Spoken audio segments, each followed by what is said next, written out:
The Joe Rogan Experience. I'm not gonna lie, man. I'm gonna tell you, of all the people I've trained with, I think overall, when you put the entirety of mixed martial arts together, Masvidal might be the best. Really? Like his boxing is some of the best in the sport of mixed martial arts.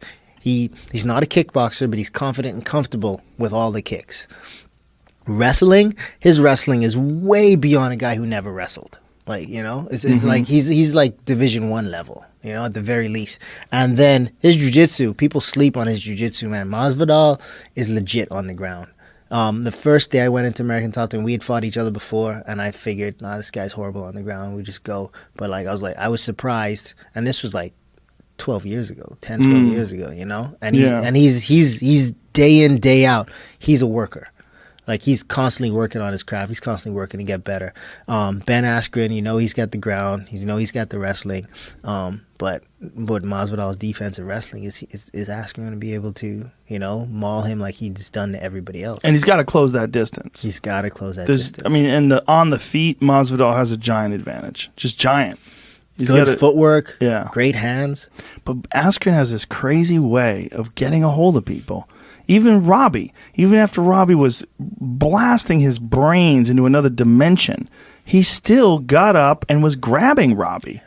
It's like he has this ability to grab people and hold on to people. Like if you watch the Douglas Lima fight or the Koreshkov fight in Bellator, you're like, Jesus Christ. Like he ragdolls people. It's weird. And he's hard to get away from. Mm-hmm. He's very hard to get away from. I remember when I first met Ben, he went to this tournament. He used to do tournaments in college just to get more pins, so he could have like the pin record. So he got the pin record for Missouri, for the University of Missouri. He would also, with other high level wrestlers, he would just like let people take him down or let people in on his legs so that he can get into these scrambles with that funk stuff that he does. Yeah. He asked Dean Thomas one time. He's wrestling on that same trip. He's wrestling with Dean, and he just stops everything. He's like, "Do you know how to sprawl?" Like Dean didn't even know what a sprawl was because his wrestling is so good. He was touching us and we were falling over. You know what I mean? Wow. His wrestling is that good. Well, that makes it even more impressive what Jordan Burroughs did to him. When Jordan Burroughs and him had that wrestling match, like there's levels. And he said it afterwards. He put it on his Instagram. There's levels to this. And there is, because he just ran him over. Right through him. Like power doubles and everything. Isn't it crazy just when you think about that a guy who's the elite of the elite in wrestling is so much better than the elite in wrestling and MMA. MMA, yeah. It's just so much better. Yeah. But would he have still been able to do that the same way if Ben was only wrestling? That's over a big those question. years? It's hard to say because Jordan's so good. Yeah. He's so dominant. It's hard to say. Are you talking about what? 2-time Olympic champion? Yeah. And he's unbelievably explosive too. And you ever seen his workouts? Yeah. All plyos, drills, explosive drills, and he's just all about closing that distance with just ferocious energy. Boom! That dude crosses that distance like it's not even there. God damn, he's like good. He teleports. I was hoping he was going to get into MMA, but it doesn't seem like he wants to.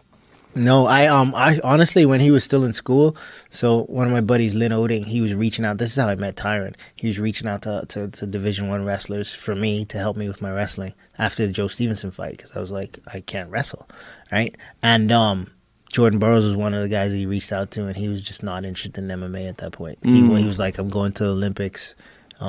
I'm going to wrestle. He had no interest. I don't know where that stands now because the sport is bigger. There's more money in it. Yeah. But he's still having so much success wrestling. Right. And who knows how much time, if any, he's put into striking. Yeah. But like that IQ of his as far as wrestling and that athleticism, you know he's a hard worker. Oh, yeah. It will apply if he dedicates himself to it. But if he hasn't at all, he's so far behind the 8 ball. Like if he jumps in now with zero striking, you know, like how long would it take before he gets to a comfortable level of striking where he can hang in there?